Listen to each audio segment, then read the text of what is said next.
backstage. Right. And he comes up to Triple H and Shawn Michaels. And so he starts kind of mouthing to Triple H, challenging Triple H to a fight. Really? Yeah. Oh, boy.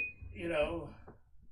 Oh, the last time they met, he beat Triple H at WrestleMania 30. That was the story. Yes, he did. And then he got in the main event and won that match. Yeah, so Triple H says, no, I'm not gonna fight you, but I got someone who will.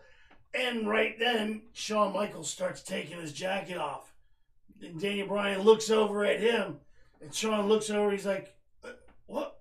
No, it's kind of cold out here. It's getting cold. It's kind of cold. I'm going to put this back on. That's Shawn Michaels. Michaels. It wasn't me. No, not me. Shawn's funny, dude. And then Adam Cole, the current NXT World Champion, he came up and he challenged. And him and Daniel Bryan had a match in the main event, which was, and Daniel Bryan, though, he said, well, if we're going to wrestle, we're wrestling for the title. Isn't that what Seth Rollins did, too? That's exactly what Seth Rollins did. Okay. I just want to make sure I didn't miss anything. Yep, so they had that main event, which Adam Cole won. Jump Ahead Joe's back. Jump Ahead Joe is back. Yep. He's back. The man. That's right. Behind the mask. So, but after that, then all the NXT people came out, including Triple H. They got in the ring and Triple H, let it be known. Triple H was on the mic and he was letting people know, hey, first shot. This is NXT. We're here. Shots fired. Yep. What you got? Oh yeah. Much. Yep. And then so that's how they ended that one. It was. I would say that was probably one of the best SmackDowns that in a long time. In a long time. In a very long time. Like the last time, honestly, I mean, there has been good SmackDowns, but like, you got those shows, even with Raw, where there's going to be that one segment at the end of the show or in the beginning of the show that makes it memorable, and that was one of them, the NXT coming in and taking over. Yeah. So that, fans are going to remember that. And considering that's going to be the storyline probably for the next month or two. Yeah, so, the invasion back and forth. Exactly. It was a WWE was up in the ratings too with NXT. Yes, they were. They were only like I think 900,000 short from beating AEW this week. AEW still won, but it's WWE has better ratings this week because of all that stuff going on. Yeah. So, WWE, like you were saying, has stepped their shit up. So let's see what they do with it. Let's see what they do. It's probably because Vince was stuck in Saudi, so Triple H is like, hey, let's just go ahead and do this. It's all right. I'll talk to you later. It's fine. I will say that now. I really do believe that this SmackDown was Triple H. That was a little glimpse of.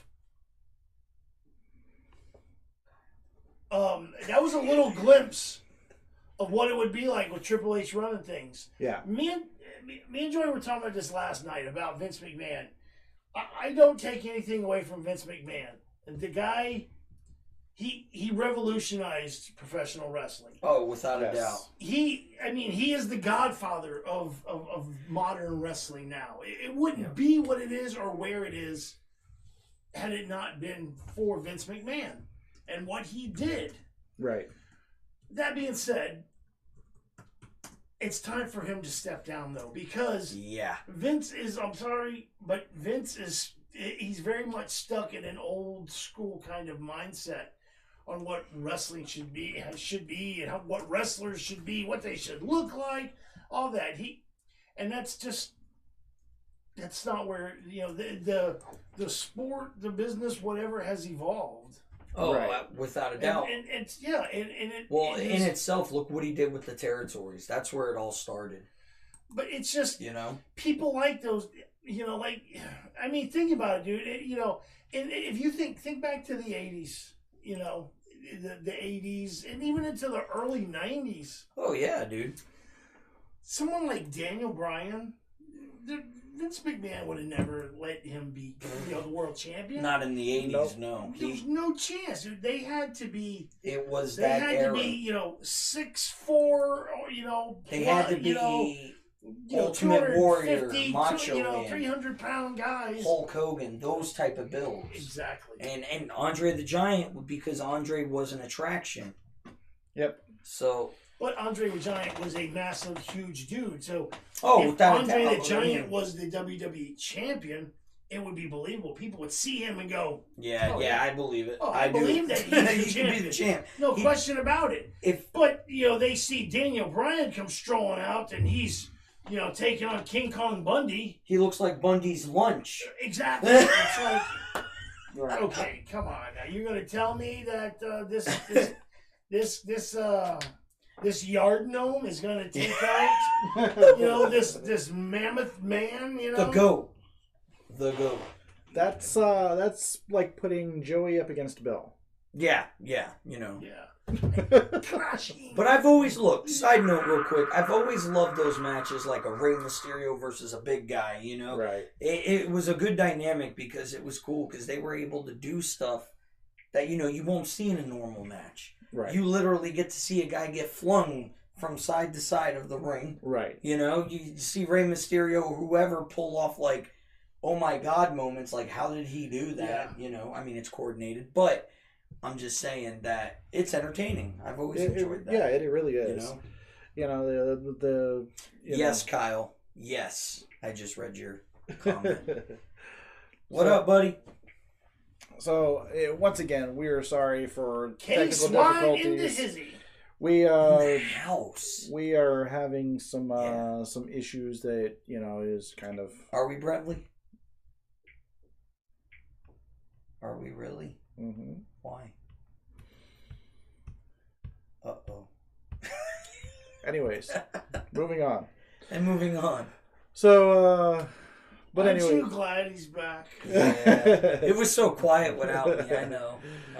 So the Raw was basically the same thing. SmackDown is just that there was a little bit more in-depth storyline, a little bit because all of the superstars were now back.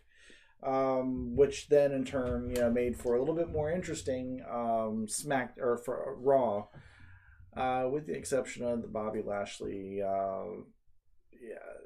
Lana crap. They're still doing that. They're still doing that mess. It's just.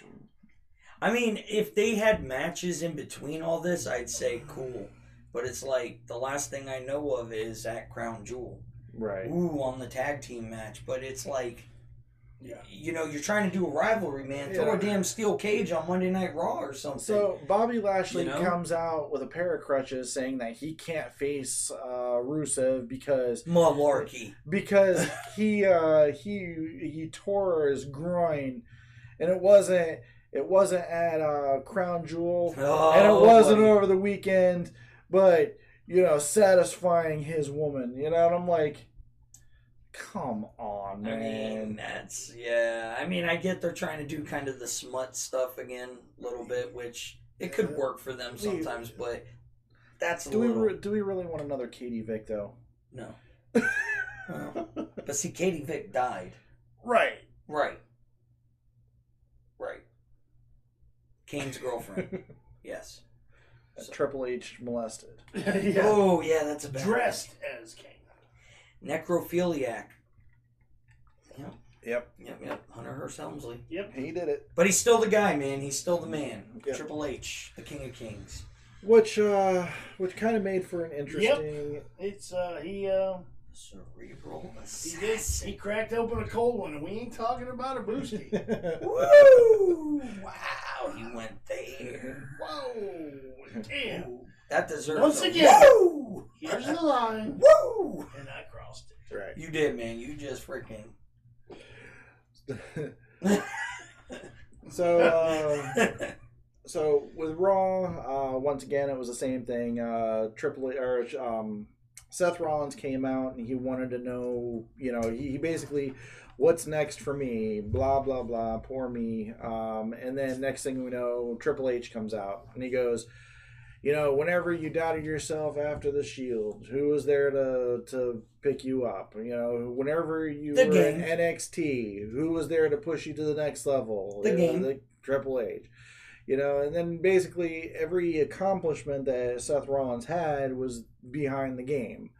The game. Right. So he told him, he goes, come back to where it all began. Let me make you great again. Let me make you great again. So, and then all of a sudden... It's going to be interesting. From out of nowhere, NXT champ. Undisputed Era come out of the crowd, and they were up on the ring like they were getting ready to jump Seth Rollins. Throw down. And from out of nowhere, from the back area, actually, the OC comes out.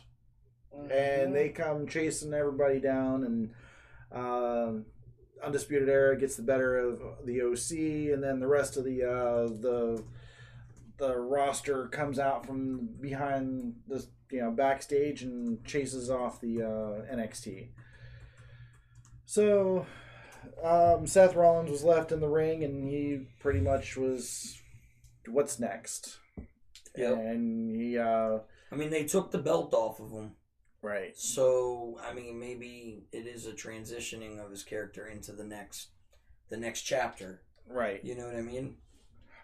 So, who knows? But anyways, he finds Triple H backstage, and he pretty much told him that, hey, I'll do it as long as I can have... if I come back, I'm not coming back as a guy. I'm coming back as the guy. The man. And Triple H told him, yeah, you can have Adam Cole, out in the ring, one-on-one for the NXT championship. So, yeah. That'd be cool. Man, imagine if Seth Rollins, though, would have won that. Yeah. And but of course, would have been champ. It was a hell of a match.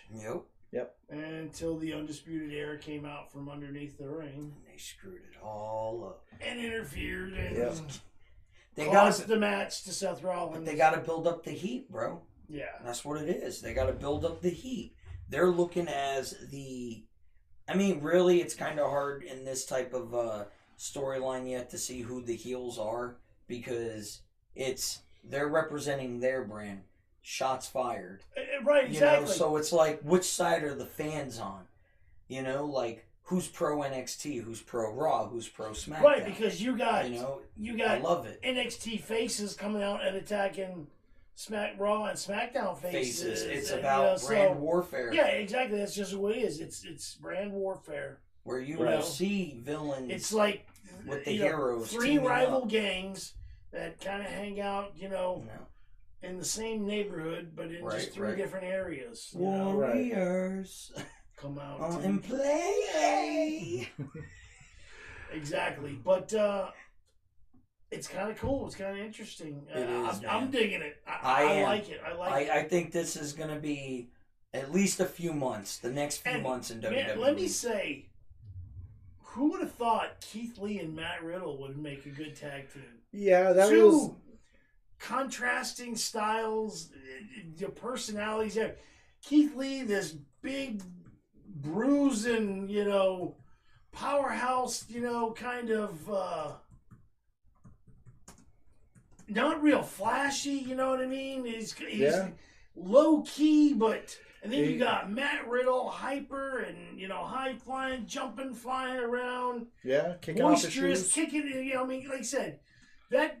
Shit of him coming out wearing the damn slides and then jumping and kicking them off, it cracks me up, man. Yep. Yeah. But they're both of those guys are really getting over. Yeah, they are. The crowd. They love Keith Lee, Matt Riddle, all of them, man. And say what you will, Matt Riddle is a hell of a ring performer. Yeah, he is. Oh yeah, that guy is entertaining. He's I honestly, I like him probably right now. He's one of my favorites in NXT right now. Yep. Keith Lee is awesome.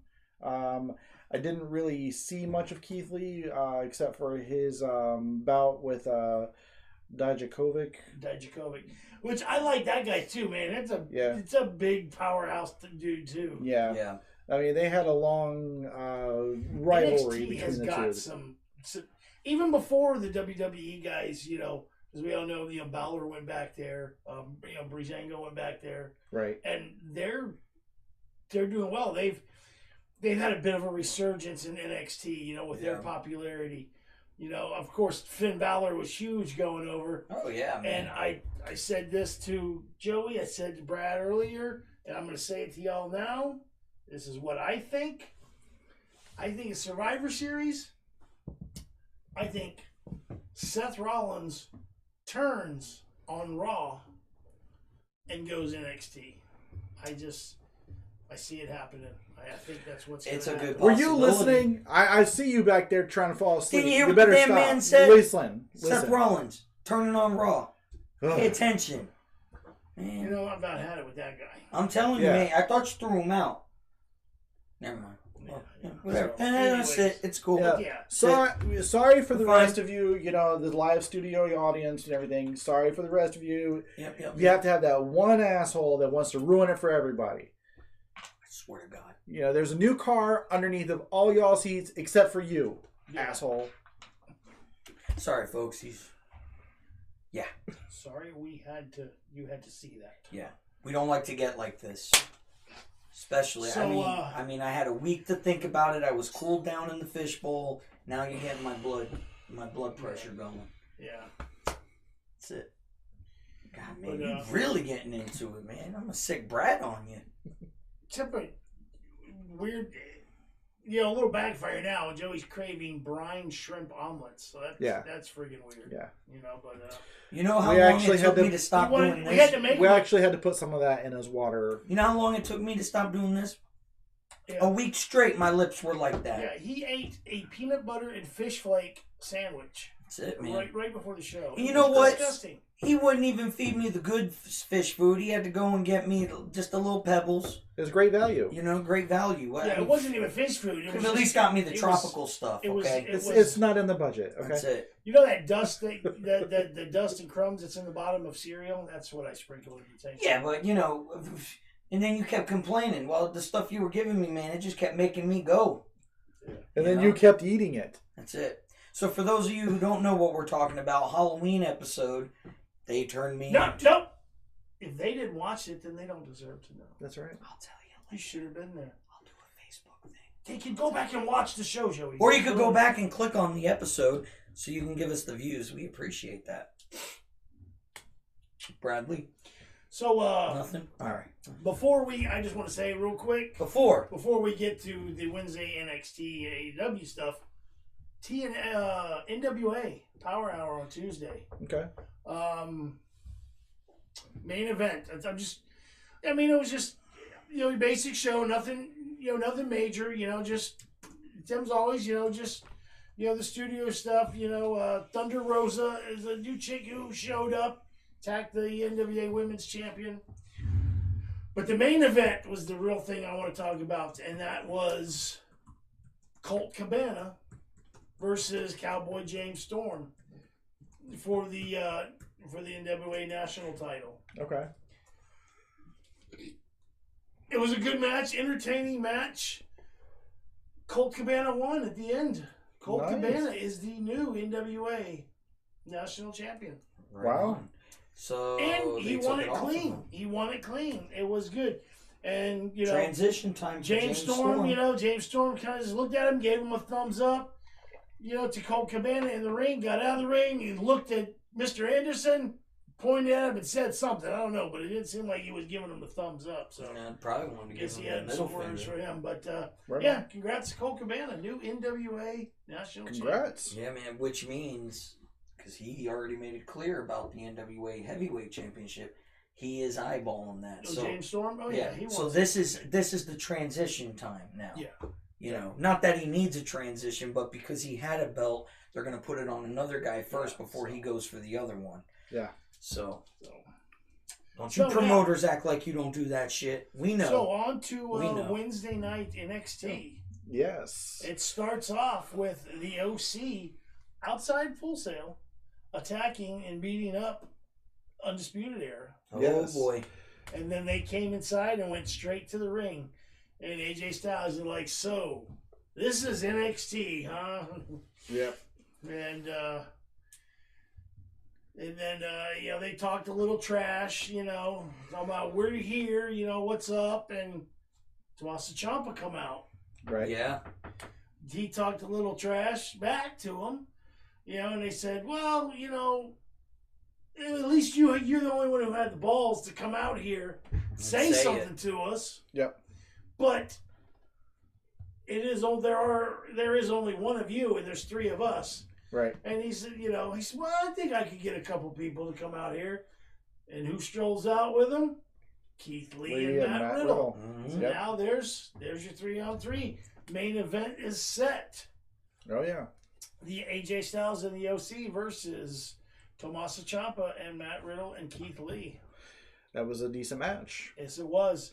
Another match there was good matches all through up to that. I loved the Shayna Baszler Dakota Kai match. Yes, that was a phenomenal women's match. It was just action packed from beginning to end. Mm-hmm. With ultimately Shayna Baszler grabbing Dakota Kai and putting her in the submission hold, right, and Dakota Kai losing the match, and then Shayna Baszler's crew started beating up Dakota Kai, and then all of a sudden Rhea Ripley and the rest of her crew come out, and there was a big brawl. Mm-hmm. Not a brawl. Yeah, and then brawl. And then that the one girl came out. Who I can't remember her name now. The one who had the kendo stick coming out there. Yeah, Yim. Yeah. Yep. She came out swinging. So that's when it goes backstage. Now there's Rhea Ripley. Because we already know that at Survivor Series, it was, is it Survivor Series?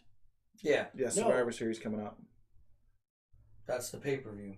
Yeah, but, what's up? Baszler's going to be in 2 matches? Yeah. Because she's part, it's Team Baszler with her 4 against Rhea Ripley, and, That's going to be War Games. That's War Games. That's right. Because I remember you were telling me about that. That's where I was like, wait a minute. So the 3-way fight is going to be Survivor Series. This is going to be War Games, which is their pay-per-view. Right. Okay. All right. Gotcha. So so that was the thing. There was a little drama because Rhea Ripley, there's going to be her and three partners against Baszler and her 3 cronies. Yep. And Ripley named that Yum as her 4th member. Instead and then of turned Dakota to Dakota Kai and said, sorry, you just didn't make the cut. Oh. Yeah. And Dakota Kai got pissed and stormed off. Now, when they showed the graphic for War Games, and it showed Rhea Ripley and her 3 people now on her team, and then it showed Baszler and her 2 crony chicks with her, and then just a shadow outline. She hasn't yet named a 4th member. Right. It's going to be Dakota Kai. I guarantee fucking... Yeah. And you tell me. I done got foul mouth like I was Joey. I know. Yeah, man. You guarantee you it'll be Dakota Kai will be the 4th member on Team Baszler, pissed off because Ripley looked over her with that Yum. When Dakota Kai had been, on her side the whole time. Well, Dakota Kai is also a face, so you think this is going to be a nice heel turn for Dakota Kai? Yeah, because her and Tegan Knox, who is on Team Ripley, they're like best friends and tag partners. Right. But Tegan Knox made Ripley's team, but Dakota Kai didn't. Right. So, yeah, I could see some animosity, them, turning that angle. Yeah, definitely. Because Dakota Kai's the one who just came back from injury, right? Yes, she is. So it'd be easy because she's been gone, so it'd be easy to kind of transition her to a heel. Yes, so it very would be easy. Interesting. And I've always loved that, man, when you got turns. Like either the heel face to heel. It was always the surprise That'll be a factor, future show segment right there, I tell you, the biggest, most shocking, whatever. Heel turns, just and heel face turns, just betrayals. Just betrayals. Not necessarily heel or face turn, just betrayals. Someone, whether it be a good guy turning on his other good guy partner, Kyle said, Bill, at least you caught yourself. Yeah. Thanks, Kyle. Thank you, buddy. K-Swines. K-Swine into hizzy. In the hizzy. That's Kyle. You know that would, if you were like a gang member, that would be your street name. What? K-Swine. K-Swine. Heck yeah, that would be. Yeah, man. I'm scared just hearing about it. It sounds intimidating. It does. If I come to you and said, dude, K-Swine's looking for you. Get the out of here. Yeah. And he didn't look happy. He's got beef. Did he say he wanted his money? Wait a second. Oh, boy. K-Swine is pig, and he's got beef. Yeah, I know. I know. It's crazy, isn't it? It's almost like a hot dog. And he's always eating chicken tenders, though. Yeah. So hey, K-Swines loves his chicken tenders. K-Swine's got beef, and he loves chicken tenders. I mean, That's it, man. He's just an animal. Right on. Okay. Period. Dude, I think he could be in the WWE. He'd take on guys like Lars Sullivan and shit. Oh, I would pay to see K-Swine and Lars Sullivan. I would, dude. Yeah, I'm a pretty big guy, but I'd probably pick on smaller dudes. You know, like Heath Slater or something. Heath Slater. Well, Heath got kids, though, so you want to be gentle. Well, I got kids, too, so you know what? You got to make the money. Yeah, Heath Slater's got an above-ground pool. Yeah, I don't. I know. And that's what what he's building for. Heath Slater, I'm coming for you, man. And you know, we're gonna fight for that pool, that above ground pool. And he got kids too. I got kids too. That's right. So I don't want to hear that shit. Hear none of that. What are you, Enzo now? And you can't teach. Don't make me elbow you in the nose. Damn, it's like K-Swines is here. Just look at that. All the way to Colorado, and you stirring it up. All right. Back in the game. NXT. That was That was pretty much it for NXT. No, we had the main event. Yeah, which was OC versus Ciampa, Riddle, and Keith Lee. Keith Lee. Great match. Yes, it is. And you know, it was pretty cool that the OC started getting the better of the three NXT superstars. And so everything's pretty much breaking hell. You know, hell's breaking loose. Then you see AJ Styles is in the ring, and from out of the backstage area, Finn Balor. Finn Balor comes out and he takes out Ciampa, and Riddle and Lee. He takes out Riddle and Lee. And then he stands there next to the edge of the ring. And he looks at AJ Styles, and AJ Styles does the too sweet, and then he does the club, whatever, the click, and then Finn Balor leans back and shoots the bullets. So the Bullet Club, they were all pretty much part of the same faction. The Bullet Club over in Japan. Different times, you know. Yep. Yeah, man.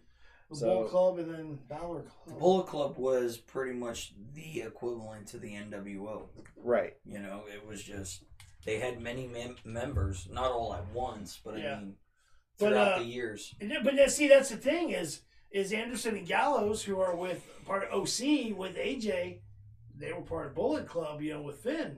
Yeah. Wasn't AJ at one point with them in Bullet Club? I don't think AJ was. Yeah. Not when Finn was there. Maybe after Finn. I could have sworn, man. Let's ask Google. Yeah, let's ask if AJ Styles has ever been in the Bullet Club. I want to know. I mean, I could be wrong, but I could have sworn they were. Because remember when, I think there was even a thing like with Finn Balor and AJ on TV, and they did the whole, at one point. Not that they're together, but, you know, I don't know. Don't listen to me right now. I don't usually. Yeah, no, you shouldn't. No. You know. I learned that a long time. Until we talk about tonight's topic. Right? Yeah, man, the invasion angle. So now AEW.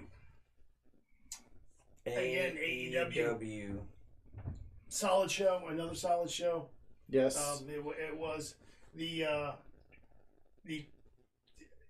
Jericho promo, you know, was great. I loved it. The Cody Rhodes promo was great. And Cody Rhodes making that a big announcement that if he does not beat Chris Jericho for that AEW world title, he will never challenge for it again. He'll never. He won't. He'll never. Pursue. He'll step aside. Yep. So basically, it's win now, or that's it. It's his one shot. I think he's winning. I didn't think he was going to win at first. I thought Jericho was going to defend it. Maybe retain it a few times. Was going to retain it, and they were going to build up. But since Cody Rhodes has made that proclamation, yep, he's going to win, because I don't see how AEW could just in the infancy of its of the company. You're gonna have one of your biggest guys, Cody Rhodes. Yeah. Never be able to challenge for the world title again. That just seems. But see, these are insane. These are the little stipulations that they do in the storylines that I like. It adds the little twist to it, the little last minute fire to the rivalry, And they say that now Cody wins. Cody and Jericho, mark my words, they'll probably have a lengthy feud. I hope they do, man. I do too. I would love to see, because it would be fantastic for Cody. I think Jericho and Rhodes could just tear the house down. I think pure and simple. The match itself, that match would be great, I believe, and a rivalry. Yeah, between those two, a nice, good, good solid rivalry. Well, and they're the top dogs right now. Yeah, that would be your top storyline. And to answer our Bullet Club question from earlier, Finn Balor and AJ Styles were both leaders of the Bullet Club at different times. Okay. Finn Balor was the initial leader. AJ Styles was the third, and he was Prince Devitt when he was the leader Prince Devitt. Yeah. And that's when he was a heel. That was the last time he was a heel. Right. Was as Prince Devitt. Right. But didn't you say he kind of made reference to Prince Devitt when he came back to NXT? Or no? Like the Prince is back? There were references. No, Carl Anderson. Oh, okay. Yes. Put a tweet out when he did that. That said in the tweet after when Balor came out and he, Pele kicked. Right. Roderick Strong. Was it Roderick Strong? No, Gargano. Sorry, Roderick Joey Strong's Gargano. Undisputed Era. Yeah, when he Pele kicked Joey Gargano, and he did his initial heel turn. After that, Carl Anderson posted a tweet that said, "It's about time. Welcome back, Prince," with a question mark. Yeah. Also, okay. You guys didn't notice. What's that? But one of the last members of one of the last leaders of the Bullet Club, Adam Cole, baby. Really? One of the last. No kidding. Huh. So, well then, I was not aware of that. Be a Bullet Club reunion? Is he going to turn on Undisputed Era? You think so? In lieu of the Bullet Club? Ooh, Nelly. Because and Brad just flipped the script. The OC is going head to head.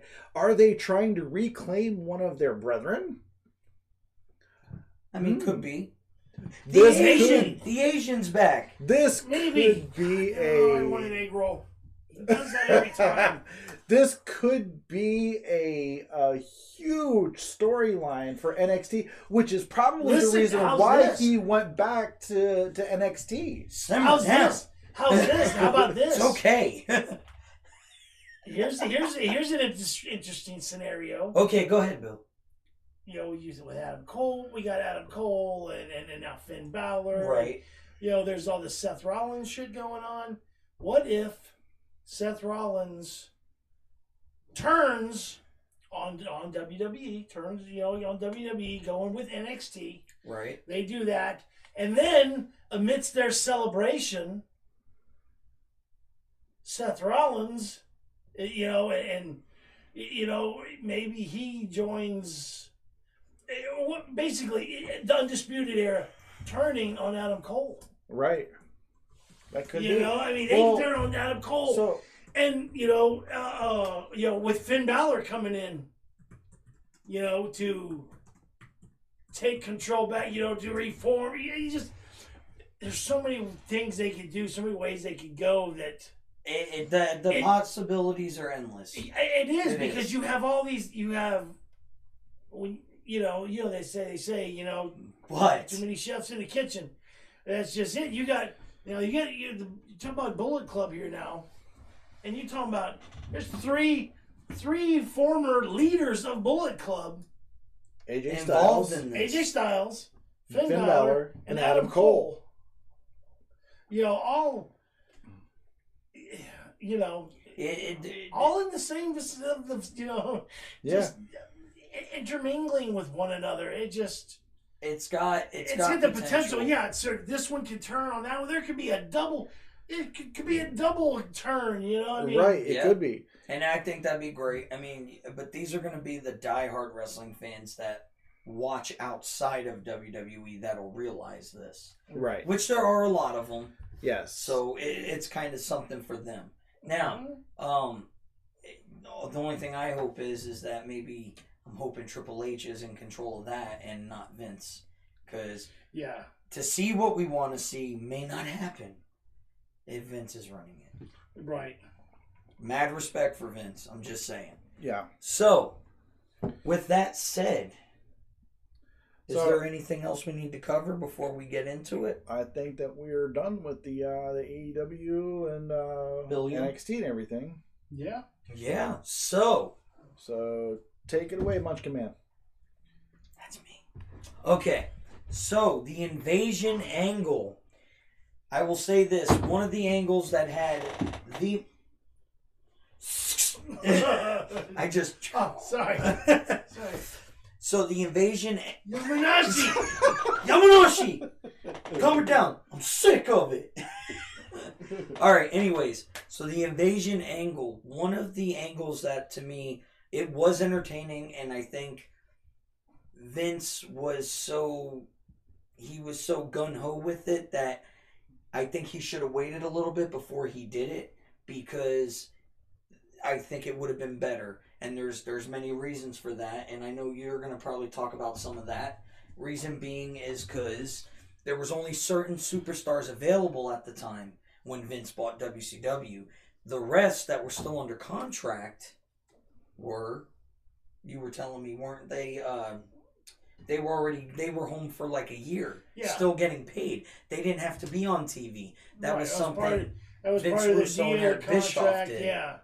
Yeah, they basically would get, they'd get it paid for the year, but they didn't have to perform. Exactly. It had something to do with the whole, with the company being sold and right. So they got that year. Yeah, and they could that final year of their contracts or whatever. Which didn't mean they didn't have to go to WWE to perform.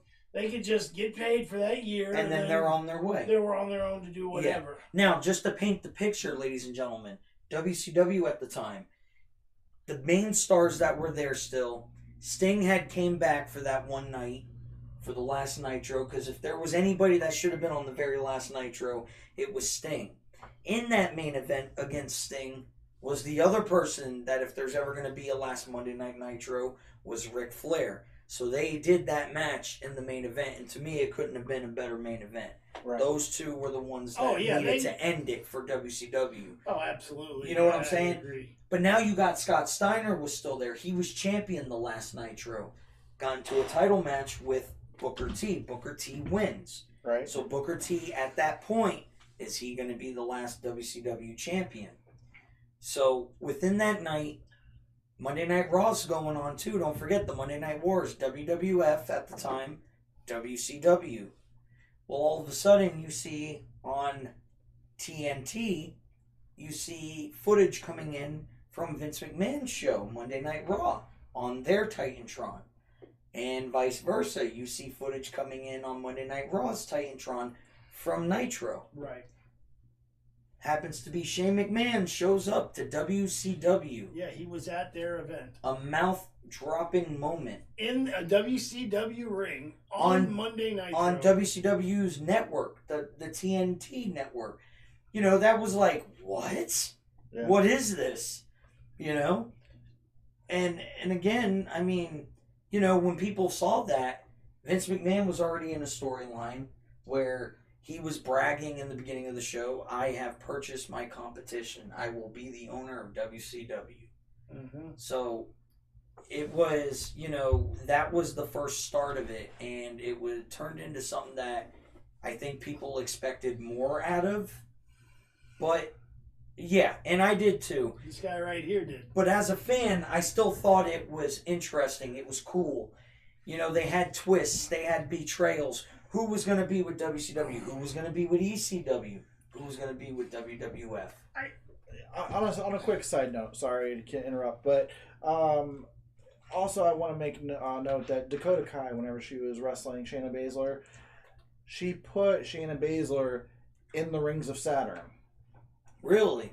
I don't know if you heard the announcers say the Rings of Saturn, which made me think, WCW Rings of Saturn. I was like, Paris of Saturn. Yeah. Yeah, man. So. She did, though. You're right, yeah. Yep. And so, let's just talk about, real quick, the invasion angle. Like I said, I think Vince rushed it. Vince could have waited that year and contacted the same people he contacted in 2002 after the invasion was over, and he would have had guys like Hulk Hogan, Scott Hall, Kevin Nash.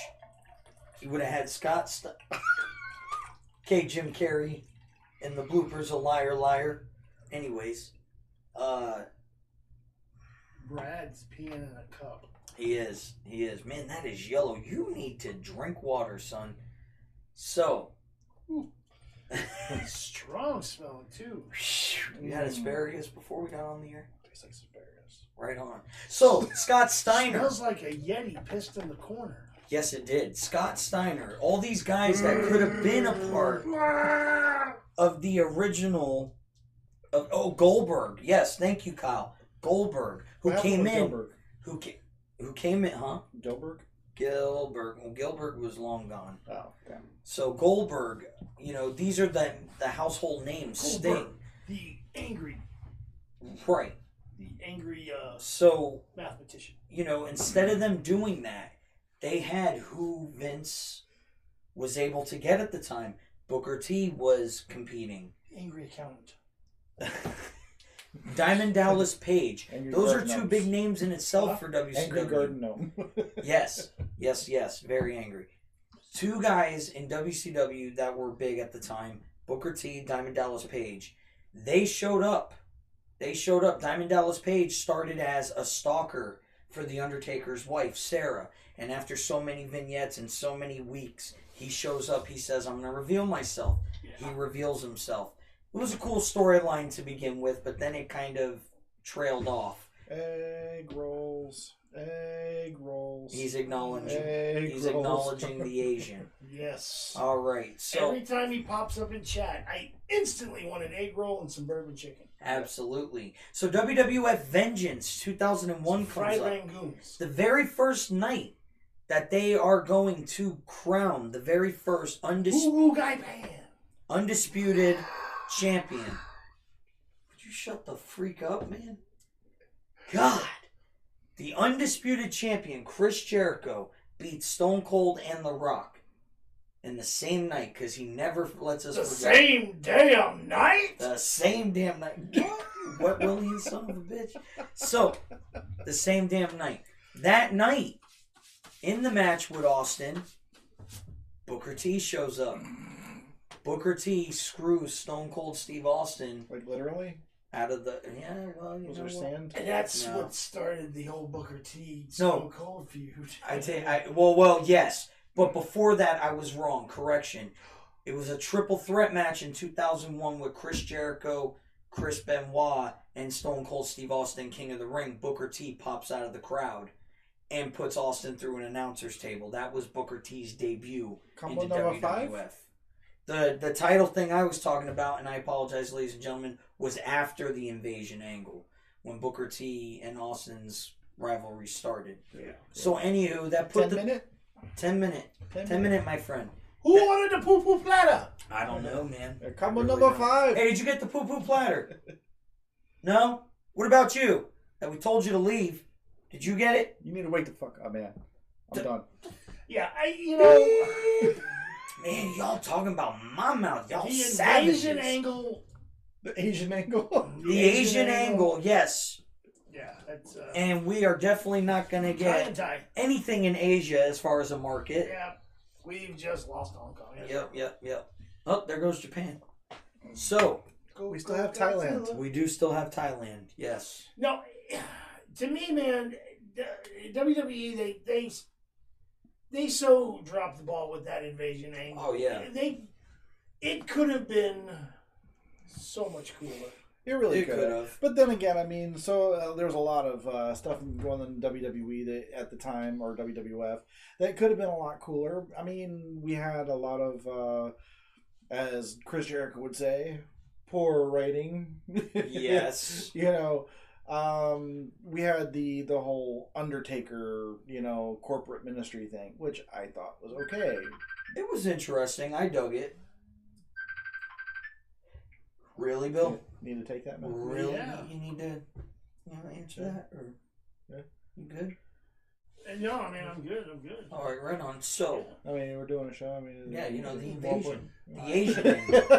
So, yes, and you're right. The corporate ministry angle, that was like one of their big stories before Vince started moving into like, you know, later 2000 into 2001. Right. You know, now, you know, so at the time, let me just paint the picture.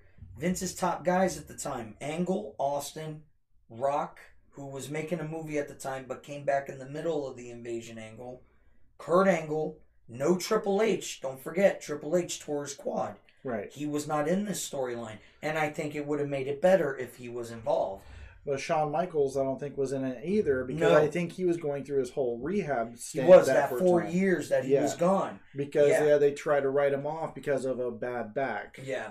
And probably lost his smile again or something. I don't know. Right. So, you know, you had this going on, so you're like, okay, cool. A 4-year hemorrhoid hiatus. What does it mean? Yeah. What does it mean? WCW, that year's Vengeance pay-per-view was after the invasion. Yes, Kyle, I know. I corrected that because that was when they decided to unify the WCW WWF championship. Right. So, yes, I stand corrected, Kyle. So... The whole thing was you had these guys in WWF and everybody wondered, well, Vince just bought WCW. What is he going to do with it? Is he just going to bury it? Then all of a sudden you see Shane McMahon show up threatening the WWF, having WCW guys come in. The very first appearance was Hugh Morris and Lance Storm and all these guys. They came out. They messed with a match. I believe it was during the Scotty 2 Hottie match. Jumped them, and then they jumped the rails and run out. Escape in a limo. Which, by the way, if you didn't know, Hugh Morris himself is actually on one of our friends' podcasts. Yes. Magic Through Wrestling. Absolutely. Very good friends of ours, and we want to go ahead and give them props. Check their show out, guys. Maury, Bill, you guys are doing awesome. Love you guys. If you go to the I believe Beyond the Squared Circle, I think I posted it, shared. I did posted a link for their show. For their show to their stuff. So yeah, definitely go check that out. And you can also find their link posted at 321screw.com. Absolutely. All right, so go ahead, keep going. Okay, so WCW at the time was already shooting the first shots. Okay, now mind you, I told you Triple H is gone. So the main guy right now, the champion in WWF, was Stone Cold Steve Austin. Stone Cold was a heel at this time. But now you got this new storyline starting. WCW's out here. So now WWF are the faces. WCW are the heels. Right. So the feud kept going. They kept having different matches throughout the next few weeks. Maybe about 3-4 weeks into it, all of a sudden you see a bunch of WWF guys come into the ring during a Chris Jericho Kane match. And then they ended up getting jumped. Right. By WCW. So these WWF guys come out to help them. Right. Which happens to be Taz, Rhino, Raven. You see where I'm going here? These are all former ECW guys. And Paul Heyman, might I add, because Jerry the King Lawler had quit WWF at the time. There was some dispute. Paul Heyman was a fill-in for Jerry the King Lawler. So I thought it was pretty cool that all of a sudden you see Paul Heyman get into the ring. Because what happens is those WWF guys turn on their other WWF brethren, Kane, Chris Jericho, beat the shit out of them, and pretty much talk about it being a coalition with WCW, ECW. They weren't called the Alliance yet. They started out as the Coalition. So now you have the great WWF versus the ECW and WCW rosters. And now, with those two companies versus one, they figure take out their enemy. So that was the storyline. So which company was going to survive? The Alliance or the World Wrestling Federation at the time? So Vince had no choice. Vince had to fight back. Vince, they made it. The very first pay-per-view with the Invasion angle was called Invasion. It was a 5-on-5 tag match. No elimination. One pinfall to win it all. Well, just before that... There can only be one. There can only be one. That's right, Highlander. Don't you forget that shit. So, all right? If I were in the Emperor's asshole. There is. My precious. So. Wrong show. No, that was Lord of the Rings, I know. Yeah. But there's only one ring. So, no, but what I'm saying is that the Monday Night Raw right before the Invasion pay-per-view, Vince McMahon, I need Stone Cold. I need Stone Cold. Well, Stone Cold was into his whole hugging Vince McMahon thing and playing Kumbaya, my lord. And then Kurt Angle with his little tiny cowboy hat. What do you think, guys? I remember. And Austin gave him a little sheriff's badge. That was so cute. Yeah. Anyways, so now we have Austin playing the funny villain right now, but still yet vicious Stone Cold Steve Austin. But he's not the same Stone Cold. And one of the main sayings that I used to love, he was hanging out with Rob Van Dam too much. Yeah, that's what it was. That's probably what it was. I don't know anybody else. Yep, that's probably why he shook Vince McMahon's hand. He was just so damn high at WrestleMania 17. Yeah. I could be wrong, but anywho. I played pick a hand with RVD once. But it was to see which hand he had the blunt in. Yeah, so puff pass. I got you. Yeah. Right. That would be the logical thing. Me. No. He, in fact, appreciated Stash that. hit me, though. Woo! Yeah, Sabu was probably in on that, too. Tommy Dreamer was also involved in that angle, the Asian one, to remind me, which is true. Lance Storm is returning to WWE. I don't know how true that is. He is, but it's in a backstage. Oh, yeah. I can see. In a backstage position. That I can see. Yeah. So... like a producer or whatever they do, the guys do backstage. Oh, yeah. So, I mean, and then you had some turns. Tess turned on WWF and went with WCW and stuff like that. So you had people join. Ivory went to WCW, ECW to kind of like... They were taking guys from WWF to fill up the WCW, ECW roster. Because even though it looked like a lot, there wasn't a lot of guys that came over compared to who was working at the time for those companies. It wasn't not so much that too as it wasn't they didn't have the big star power because their big star guys, a lot of them weren't there. Exactly, because of that contract. So it's like, okay, geez, we're gonna finally see it. Could we have NWO show up? Could we have Bill Goldberg come out and just decimate Stone Cold Steve Austin? Would the NWO take out The Rock and Undertaker and Kane? Whatever. But the way it happened, it was a 5-on-5 match, one pinfall to win it all. Right. And then it happened. Stone Cold Steve Austin screws the WWF over and joins the Alliance. And is the Say it ain't so. It is so. The Texas Rattlesnake. What? DTA. And he claimed... Why am I just hearing about this? That's it. And it was all to spite Vince McMahon because Vince didn't hug him anymore. That's what I was determined. So, Stone Cold, leader of the Alliance. Survivor Series ended. They're there to stay for quite some time. Summer breaks out. The Rock shows up. Summer didn't break out. Summer happens every year. Well, I'm just saying the season. You're acting like a big turn of events. I get surprised every year. Big surprise. Summer Summer's comes. here.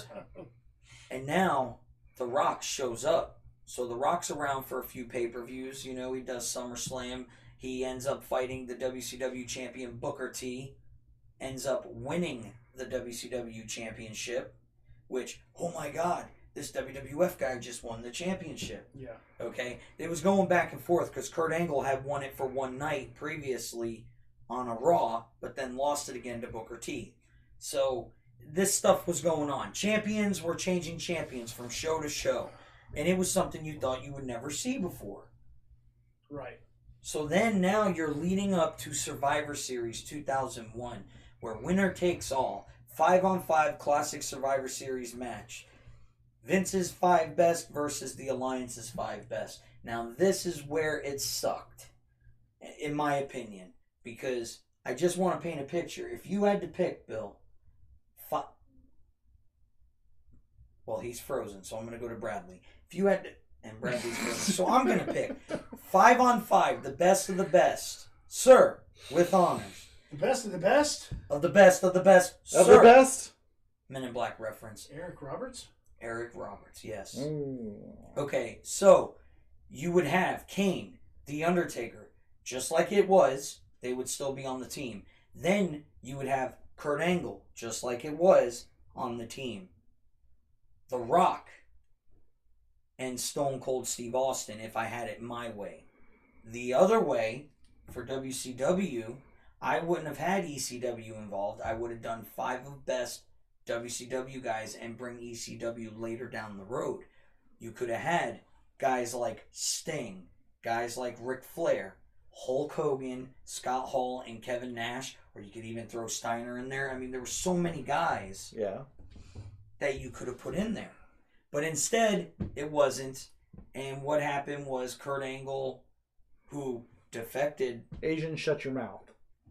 And know your role. The Big Show was on Team WWF, though, during Survivor Series. It was the Big Show, the Brothers of Destruction, Kane and Taker. Right. You had Kurt Angle and... No, not Kurt Angle. Chris Jericho and The Rock. On Alliance's side was the Dudley Boys. And then you had Booker T. And then you had Shane McMahon. And then I believe you had Rhino. WCW champion. I'm not positive, but I'm pretty sure. I'm not 100% positive. Right. So, can we get you to do a spin Rooney for us?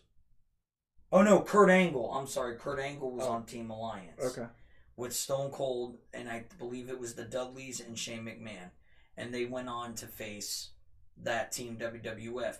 Kurt Angle turns on the Alliance, screws over Stone Cold Steve Austin, and boom, The Rock pins Stone Cold Steve Austin. The Alliance angles over, and now you're left with all these contracts, so it's like, okay, they ended this. Are they really firing these guys? No. Right. Half of them still had a job.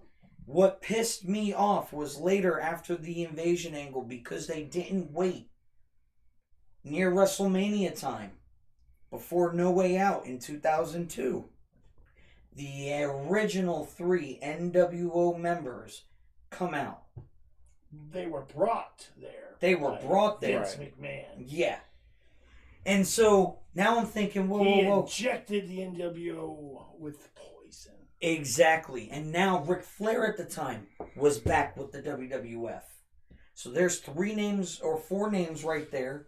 And at that time, you still had Diamond Dallas Page there. You had Booker T. Goldberg showed up not that much longer in 2003. If Vince would have waited, I think it could have been a lot better. Oh, yeah. So that's it. That's all I got for the invasion, ladies and gentlemen. You two elaborate. Go ahead. I could have booked it better. And I really like... Let's hear what you want to hear how I would have booked the invasion? I'll shut up. Fine. Okay. No. So, all right, WCW gets bought. Tell us more. But they don't necessarily name like who buys it. It's almost like it was bought.